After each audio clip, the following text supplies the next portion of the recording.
Nchi yangu ni muhimu kwangu, zawadi ya pekee. Kwa moyo wa dhati kabisa, wilaya ya Kinondoni inasema asante. Asante kwa heshima kubwa ya kupokea Mwenge wa Uhuru wa mwaka 2026. Asante kwa kufika kwetu.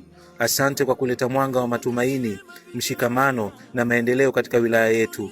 Umekimbia na sisi zaidi ya kilomita 63.9 na mwanga wako kuangaza katika miradi 7 yenye thamani zaidi ya bilioni 9.2. Kupitia ziara hii, Mwenge wa Uhuru umeweka mawe ya msingi, kutembelea na kukagua miradi yetu ya maendeleo inayogusa maisha ya wananchi moja kwa moja, ukiwepo mradi wa ujenzi wa shule ya Tarimba Abbas, kikundi cha wajasiriamali waliowezeshwa na mkopo wa 10%, ujenzi wa kisima cha maji katika kituo cha afya cha Kinondoni, kituo cha gesi, ofisi ya serikali ya mtaa wa Mkoani, kata ya Bunju, uzinduzi wa huduma ya mama na mtoto katika hospitali ya wilaya ya Kinondoni, na kumalizia mradi wa barabara ya kuelekea Bunju sokoni. Tunashukuru kwa kuridhia na kupitisha miradi hii.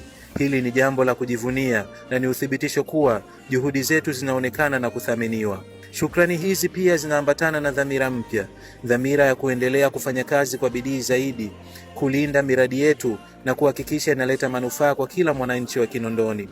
Mwenge wa Uhuru umeacha hamasa kubwa ndani yetu, hamasa ya kujituma, uwajibikaji na uzalendo katika kuijenga jamii bora zaidi. Kwa pamoja, tunaahidi kuendeleza mwanga huu wa maendeleo na kuufanya udumu kwa vizazi vijavyo. Asante Mwenge wa Uhuru. Tanzania ni yetu sote, tushikamane kuleta maendeleo. Nchi yangu ni muhimu kwangu, zawadi ya pekee.